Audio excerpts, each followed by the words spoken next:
Aleluia, glória seja nosso bom Deus. Nessa hora vamos glorificar e bem dizer ao seu nome, Jesus.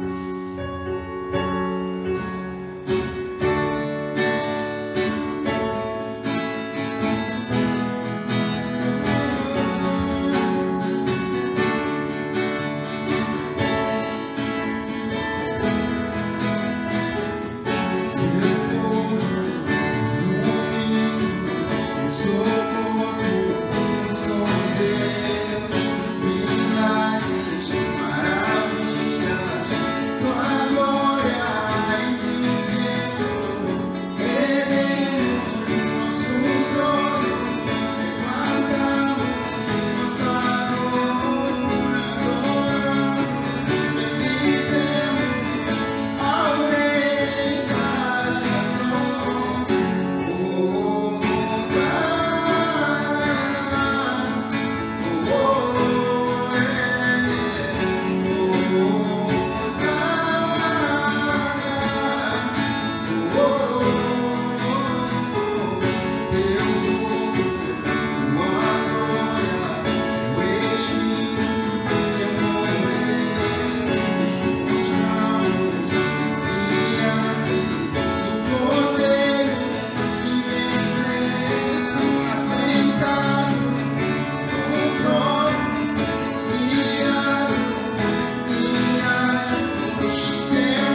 glorificamos o seu nome.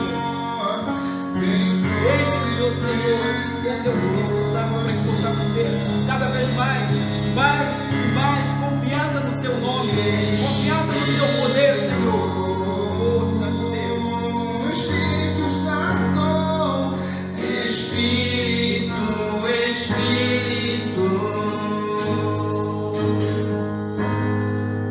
que desce como fogo, vem como em Pentecostes,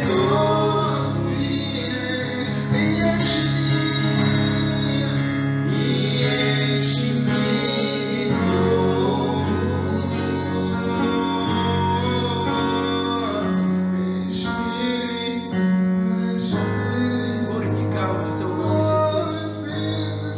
Seja glorificado o Espírito de Deus, Espírito Santo de Deus.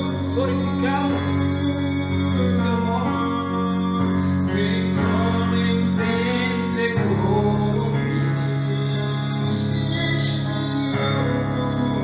e enche-me de novo. Oh, bendito Espírito Santo, vem encher o seu corpo, vem encher a sua igreja. Enche-me, enche-me, enche-me, enche os meus irmãos, enche a sua igreja, Senhor, com o teu Espírito Santo, para que todos nós falemos uma só língua, Pai. Aleluia, Senhor. Oh, Santo Deus. Oh, Senhor. Queremos cada vez mais de ti, Deus. Enche-nos, Espírito de Deus. Aleluia. Aleluia, Senhor. Glorificado é o seu nome, Jesus. Te adoramos, Deus. Te adoramos, Pai.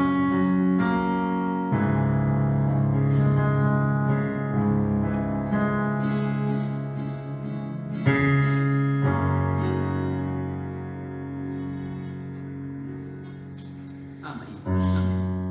Então seja glorificado o nome do nosso Senhor Jesus. Igreja, glorifica o nosso Deus, porque Ele é bom, Ele merece toda a honra, toda a adoração. Amém? Amém.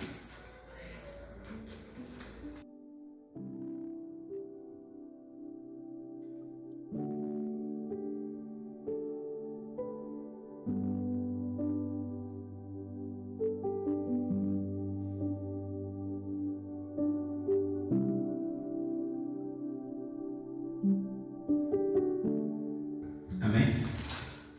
Então, glorificado seja o nome do nosso bom Deus, o nome de Jesus Cristo seja glorificado.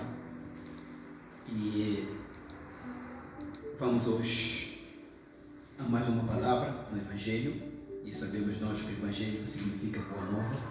Não nos cansemos do Evangelho do Senhor, porque Ele nos renova a cada dia. Então, amados, hoje é um dia que o Senhor preparou para que nós possamos ouvir a sua palavra, possamos glorificar o seu nome. Então, dê glórias a Deus porque Ele merece, amém? Então, na semana passada estivemos aqui a falar de uma palavra interessante, que o Senhor Jesus Cristo, de alguma forma, procurou e procura sempre provar até que ponto nós estamos dispostos para o seguirmos. Então, Jesus, na semana passada, estivemos aqui a partilhar uma palavra em que ele estava desafiando a 3 homens que se prontificaram. O primeiro se prontificou a lhe seguir, que era um escriba ou um doutor da lei, um mestre da lei, como assim diz algumas traduções. E o Senhor não deixa de falar que o seu caminho é um caminho apertado, um caminho em que nós temos que estar nele cientes, contudo, sem que o Senhor não vem de jeito nenhum oferecer-nos falsas esperanças em relação ao seu caminho. Então, hoje o Senhor também continuará falando para a sua igreja, sobretudo os seus discípulos, aqui em relação à necessidade de nós podermos realmente confiar nele e depositarmos toda a nossa confiança nele. E é mais uma provação que ele também traz aqui aos seus discípulos. Então, abra a sua Bíblia no Evangelho de Mateus, capítulo número 8, a partir do versículo 23. O Senhor Jesus procura, de alguma forma, provar a cada um de nós, como seu discípulo, a necessidade de nós confiarmos integralmente no seu poder, confiarmos integralmente naquilo que Ele é capaz de fazer nas nossas vidas, porquanto Ele é o único Deus. Amém? Então, aqui também estão registradas, esta é uma bela história, e diz assim: e entrando ele, o Senhor Jesus, no barco, seus discípulos o seguiram, e eis que surgia uma grande tempestade no mar, de modo que o barco foi coberto com as ondas. Ele, porém, dormia. O Senhor dormia. E vindo até ele, os seus discípulos acordaram, dizendo: Senhor, salve-nos, estamos perecendo. E ele lhes disse: por que temeis, ó gente de pouca fé?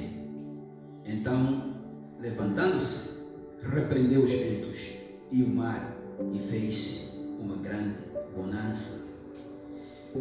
Mas os homens se maravilharam, dizendo: que espécie de homem é este, que até os ventos e o mar lhe obedecem? Então, esta é uma palavra que o Senhor quer partilhar com a sua igreja hoje, assim como foi. Ele quer ensinar-nos de alguma forma como é que nós temos que depositar a nossa confiança nele.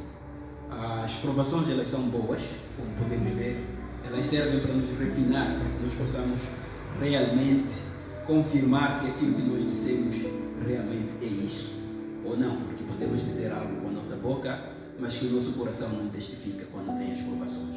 Então, aqui o Senhor Jesus traz essa palavra como provação para os seus discípulos, até que ponto eles tinham confiança no poder divino que estava nele.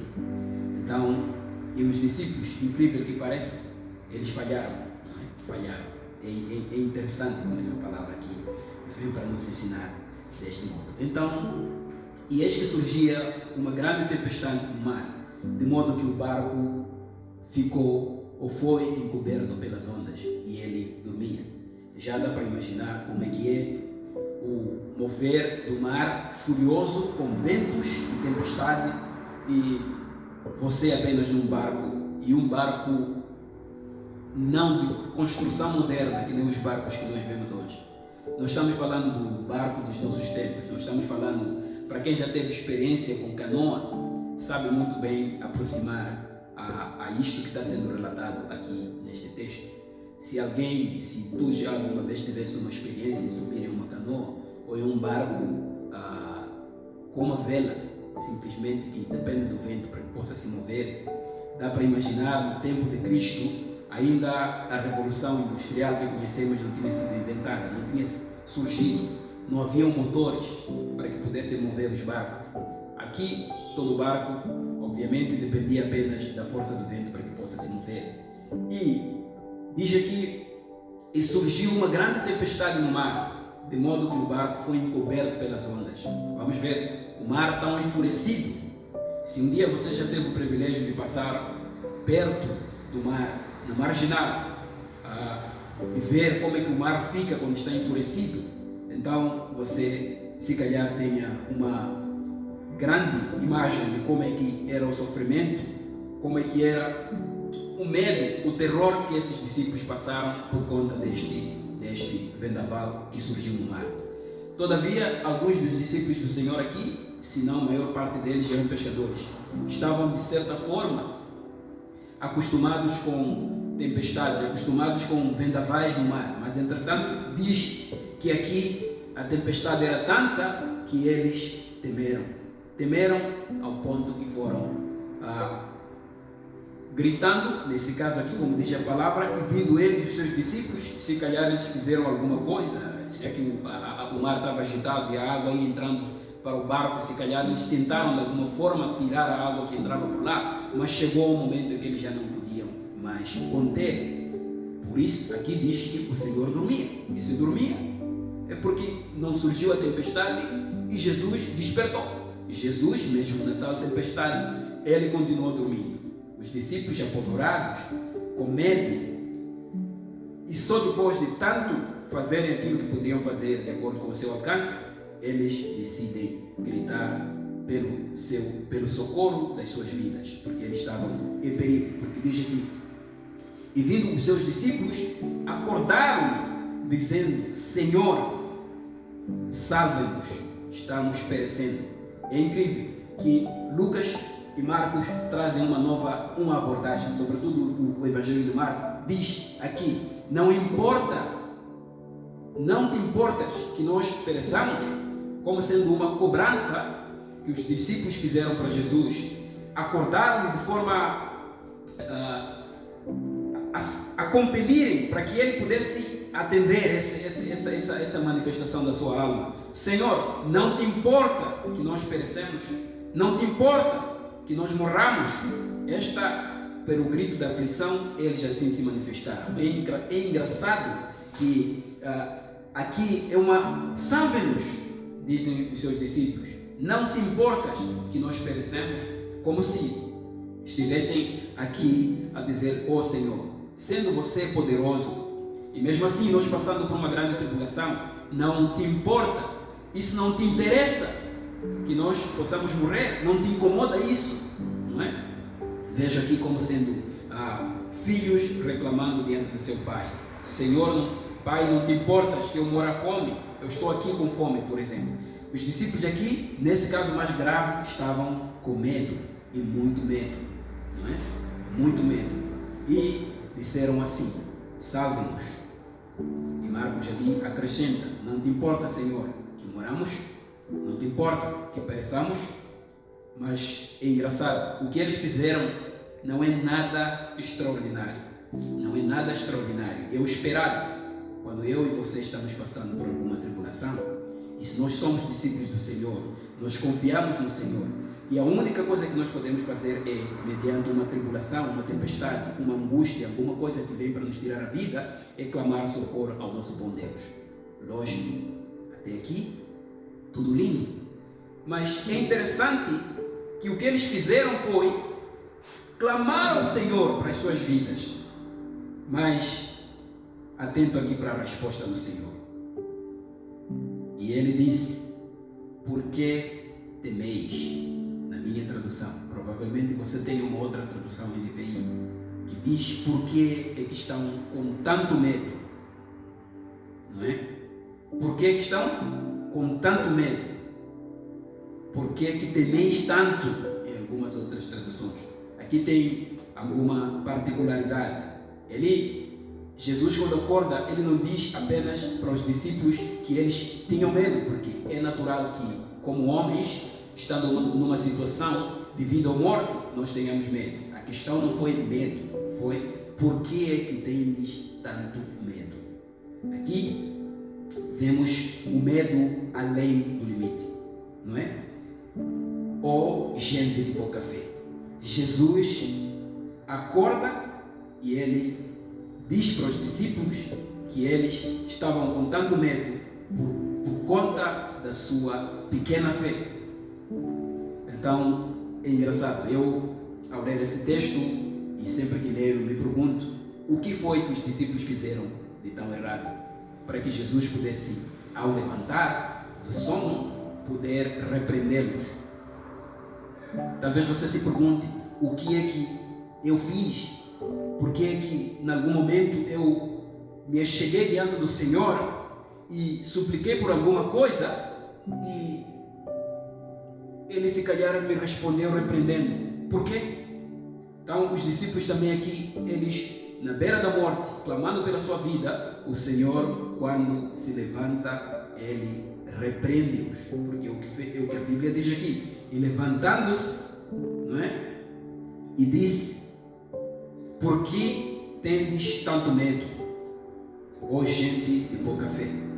Por que que Jesus diria para os seus discípulos que eles eram de pouca fé? Por que essa repreensão? Atendendo que eles estavam passando por um momento de tribulação, por medo, estavam à beira da morte. Por que Jesus Cristo viria e diria para os seus discípulos: gente de pouca fé?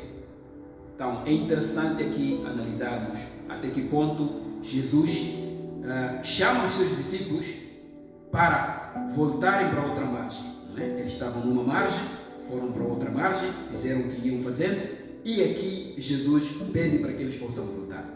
Tinha um propósito Cristo. Cristo queria de alguma forma desafiar a fé dos seus discípulos. Até que ponto eles teriam a plena convicção, confiança no poder divino que há em Cristo Jesus. Sabemos que ele falou quando o centurião pediu para que ele pudesse curar o seu servo, e ele elogiou o centurião dizendo que, olha, em verdade vos digo que eu não tenho encontrado tamanha e tanta fé assim como o centurião expressou. E ele fala isso para os seus discípulos. E aqui, mais uma vez, estamos em desvantagem perante a fé de um incrédulo, perante a fé de um indivíduo que não é cristão. Os discípulos aqui estão em desvantagem, porque Cristo, para além de muito antes, diríamos aqui são acontecimentos encadeados, 2 dias antes, se calhar, em estimativa, ter elogiado a fé do incrédulo e ter afirmado que não encontrou tamanha fé em Israel, ele hoje diz para os discípulos: por que é que vocês têm de tanto medo, gente de pouca fé? Está aí? Isso é a grande maravilha que eu e você deveríamos nos questionar. O que tinha Cristo em mente ao expressar essas palavras? Como é que nós podemos entender de que maneira temos que expressar a nossa fé diante de Deus? Como é que nós podemos realmente nos fazer jus à fé?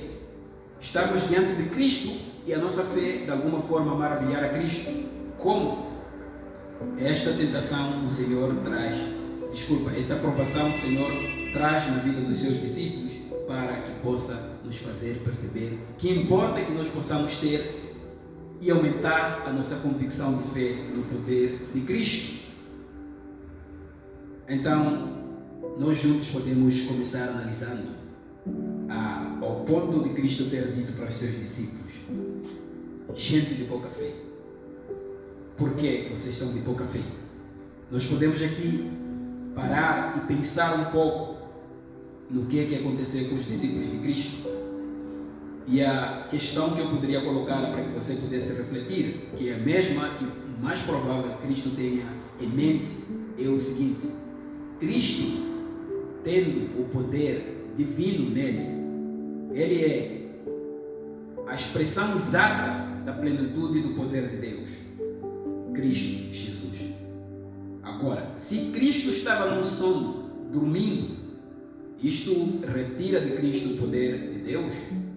Será que o fato de Cristo estar dormindo havia tanta necessidade que os seus discípulos tivessem tão apavorados? Eles estavam confiando no poder que estava em Cristo como sendo Deus, ou estavam confiando no poder de Cristo como sendo homem? Porque eles acordaram Cristo com tanto medo e fizeram a pergunta: não te importas que moramos? Como se o Senhor fosse negligente, como se dissesse: nós estamos aqui à beira da morte e o Senhor está dormindo. Será que Cristo, estando ele a dormir, o poder divino que ele possui fica anulado? Será que se eles tivessem a plena convicção que estavam com Cristo, a plena convicção de segurança de que eu estou com Deus, poderiam estar com tanto medo assim? Então, às vezes, eu e você somos encontrados na mesma posição que estes discípulos. Nós não somos exceção. Da mesma forma como os discípulos de Cristo foram repreendidos pelo Senhor, dizendo: oh, gente de pouca fé, você também e eu sempre temos sido repreendidos pelo Senhor hoje, como sendo pessoas que manifestamos pouca fé. Estes discípulos, será que eles tinham convicção no poder divino que está em Cristo Jesus? Eles tinham a convicção da plenitude de que Cristo representa Deus, de que Cristo é o próprio Deus? E se você vai meditando nestas Perguntas que eu estou aqui levantando para que você possa entender até que ponto Cristo levanta e chama-os como sendo de pouca fé. Repreende-os. Em outras palavras, diríamos que eles passaram por uma provação e eles foram reprovados pelo Senhor, porquanto a sua fé era pequena. Estando eles com Cristo, não tinham a convicção que Deus estava em Cristo e que podia lhes salvar. Porque o fato de Cristo, como homem, estar a dormir, não representa que a divindade que está nele foi anulada. Então não haveria nenhuma razão de eles estarem tão apavorados, com tanto medo. Por isso que Cristo levanta e diz que eles são pessoas que tinham pequena fé, pouca fé, porque Ele estava presente. Então Cristo está presente na minha vida. Cristo tem estado presente na tua vida, mas você, em algum momento, tem se comportado da mesma forma como os discípulos se comportaram neste dia. Estando Ele presente, você diminui a presença dEle. Provavelmente aqui eles fizeram tanto caso da componente humana de Cristo, de que Ele está dormindo. Porque se eles não tivessem assim feito, eles não estariam tão apavorados. Teriam a sensação de confiança. Teriam a sensação de confiança de que estão mediante um Deus e que lhes possa salvar. E que eles poderiam muito bem estar a levantar-se em oração e assim eles estariam seguros, porque estavam com Cristo, saberiam que tudo poderia ser possível. Que o Senhor poderia ser clamado mesmo estando a dormir, porque Cristo estando dormindo como homem não limita o seu poder divino. Ainda é presente, ainda está ali. Apenas o corpo como homem estava repousando. Deus continua sendo Deus. Então, aqui tem uma provação que esses discípulos passam e como nós somos também discípulos hoje, nós somos convidados a prestar atenção no como é que nós temos nos colocado diante do poder divino que há em Cristo Jesus e nós, por vezes, temos nos comportado da mesma forma. Gente de pouca fé. Então, Cristo levantando-se, repreendeu, não é? Os ventos e o mar e fez-se uma grande bonança. Jesus levantou e assim procedeu. Então, provavelmente a grande expressão que aqui Jesus ao levantar é porque que tendes tanto medo, foi essa que ele fez. Então, iríamos aqui se calhar perceber, será que sempre que nós temos medo, nós estamos falhando diante do Senhor? Logicamente que não. Quando nós sentimos medo, nós não estamos falhando diante do Senhor. Entretanto, há um limite de como é que nós temos que manifestar o nosso medo. Há um limite em que, como discípulos, se encontrarmos com medo ao ponto de desconfortar a nossa paz diante do Senhor, a nossa confiança diante do Senhor, então nós estamos aqui mediante um cenário de pecado e que o Senhor pretende de alguma forma chamar a atenção da sua igreja. Como é que você tem se posicionado? Se calhar você tem sentido tanto medo que às vezes você deixa de obedecer ao Senhor, teu Deus, por conta do medo que você tem. Se calhar alguém conta sobre um cenário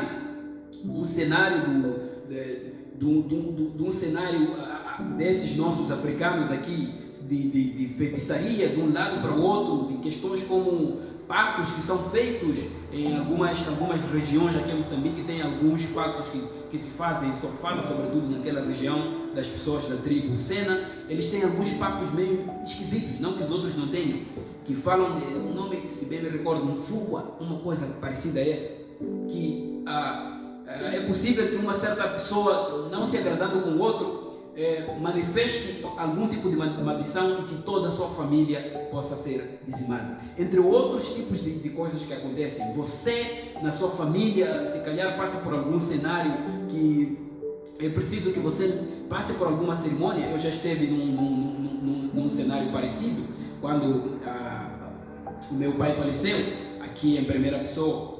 Eu tive uma grande discussão com os meus irmãos mais velhos. Eu sou, se calhar, se não estou em erro, 12º ou 13º filho do meu pai, não é?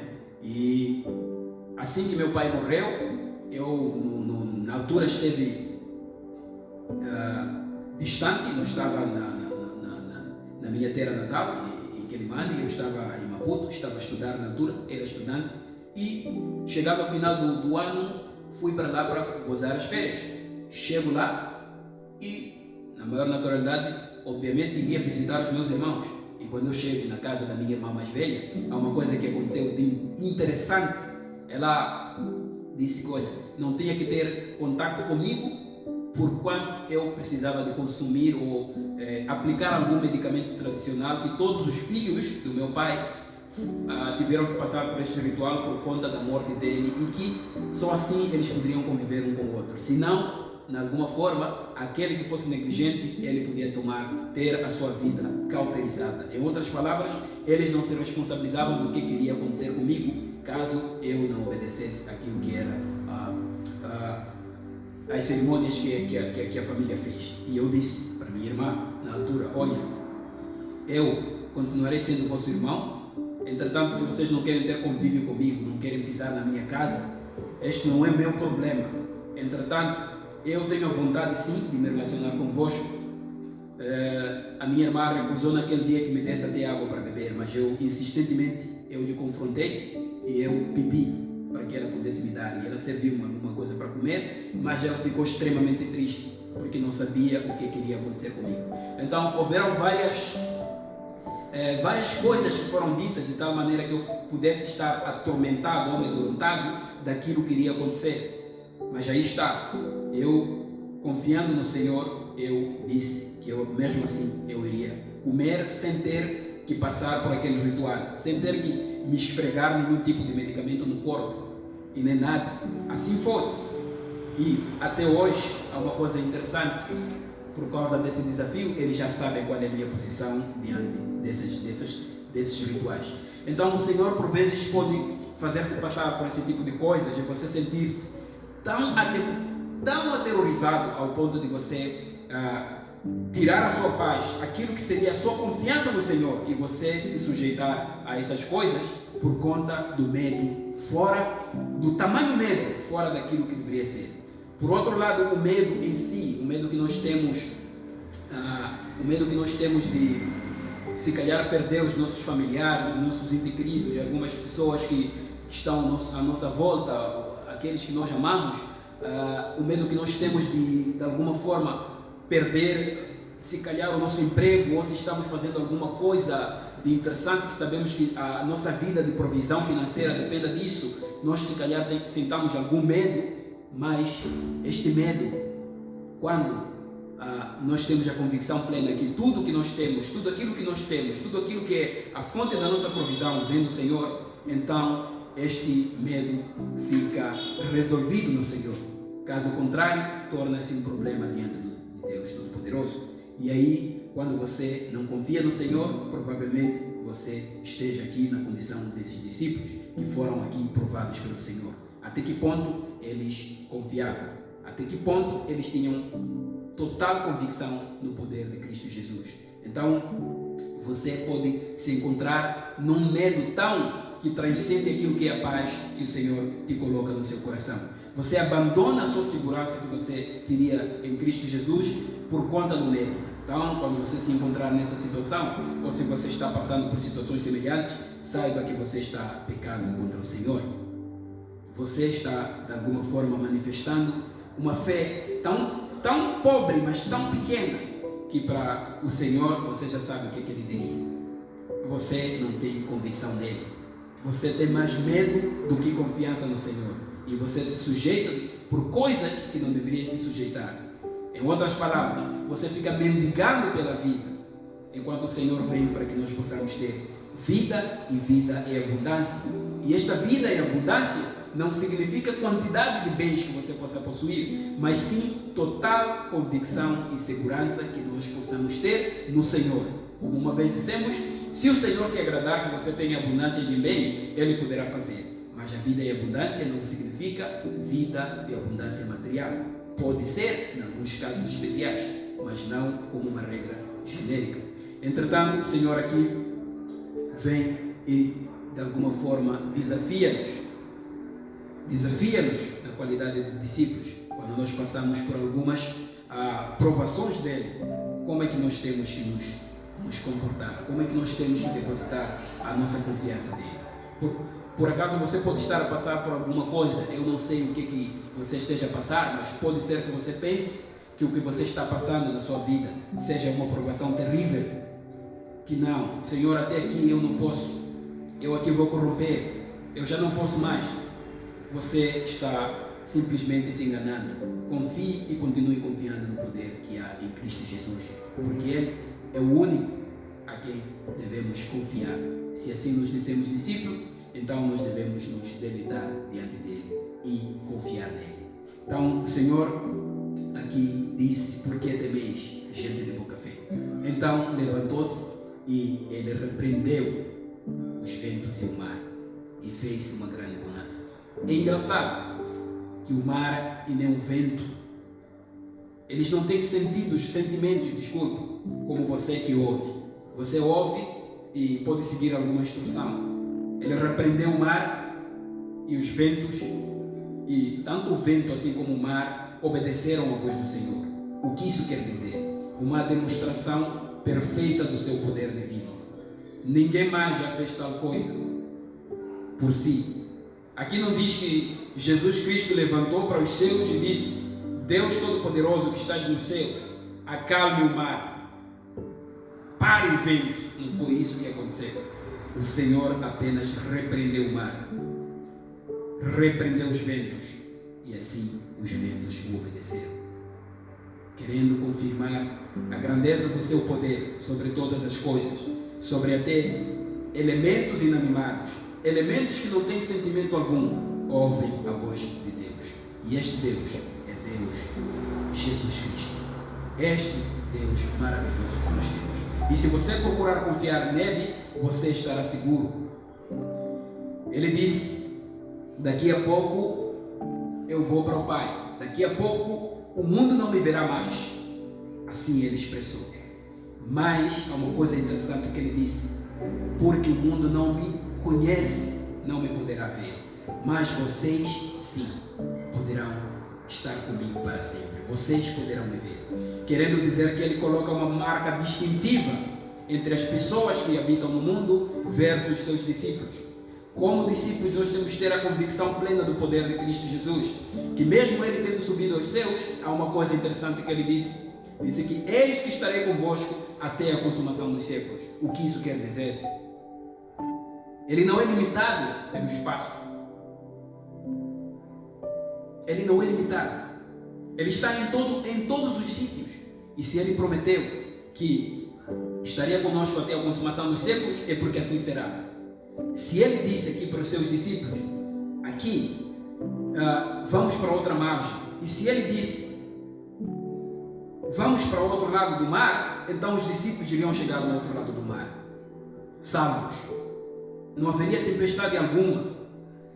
Jesus Cristo não é limitado pelas circunstâncias que existem.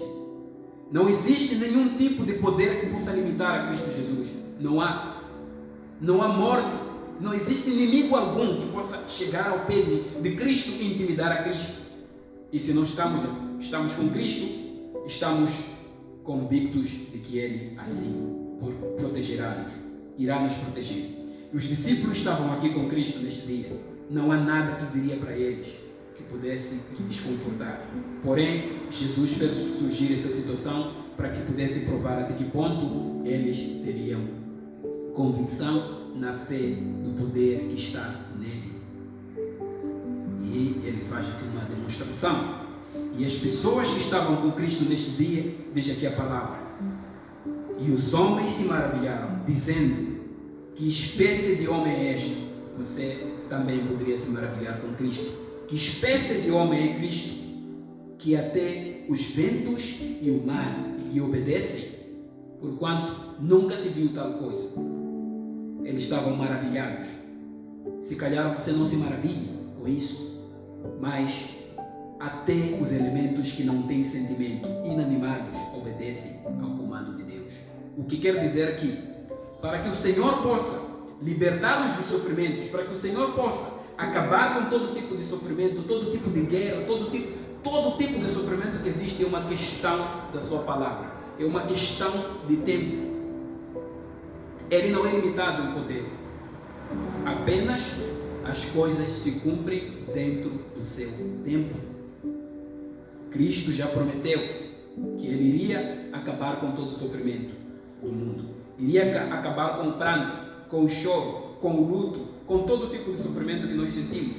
Tudo que nós passamos hoje é momentâneo e não tem que servir para que nós possamos retirar a posição de Cristo nas nossas vidas. Então, como discípulos do Senhor, nós temos aqui e somos chamados, somos confrontados pelo próprio Cristo Jesus a confiarmos cada vez mais nele, a não nos manifestarmos com uma fé tão pequena que nem a dos discípulos. Ele aqui, mais uma vez, quer mostrar para nós que é importante que nós possamos crer mais nele comparativamente àqueles que não o conhecem, comparativamente para aqueles que não creem no poder de Deus.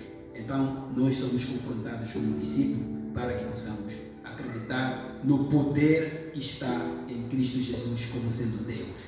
Não fazer caso do poder que está nele, não diminuir aquilo que é a magnitude do poder de Cristo.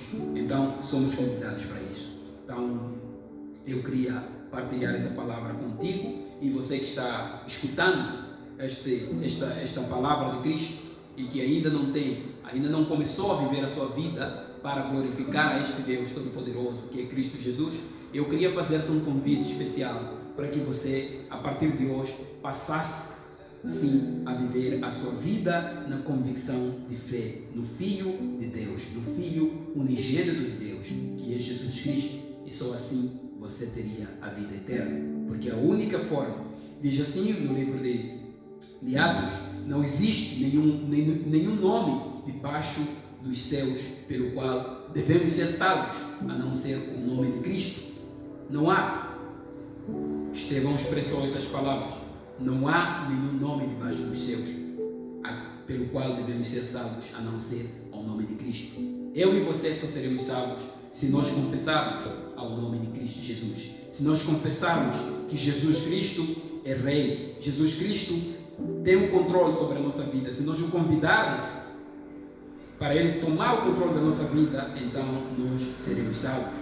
E se nós confessarmos com a nossa boca que Ele ressuscitou dos mortos e que nós confiamos plenamente no seu poder e que quando Ele voltar, então a morte já não terá mais espaço, então nós seremos salvos. Assim viveremos para sempre na glória de Cristo Jesus. Não existe nenhum outro caminho. Eu queria convidar-te, não há nenhum outro caminho pelo qual nós possamos estar com Deus, a não ser através de Cristo Jesus. Não existe.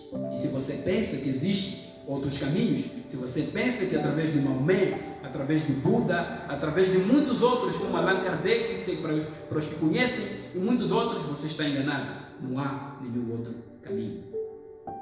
Aqui na Terra é possível encontrar-se túmulos de todos esses que eu citei. É possível, mas não existe túmulo de Cristo Jesus, porque Ele ressuscitou e subiu aos céus. E veja a promessa que viria e levaria consigo todos aqueles que confessaram o seu nome. Então, encontremos a Deus enquanto é cedo. Faça esse convite, reflita, confesse no Senhor. E se estiveres disposto, levanta, baixa a sua cabeça e nós vamos poder orar juntos para que Jesus possa fazer parte da sua vida. Deus Todo-Poderoso, no nome de Jesus Cristo, nós ouvimos a sua palavra, Senhor, e nesta hora, Senhor, nós queremos nos disponibilizar o meu coração, Senhor, nesta hora, para que eu possa te receber, Deus, como meu Senhor, como meu Rei, como aquele que tem que toma conta de todas as coisas da minha vida, Deus, para que eu possa um dia habitar consigo. Jesus, entra na minha casa, entra na minha vida, Senhor, toma conta do meu coração, no nome do Pai, do Filho e do Espírito Santo.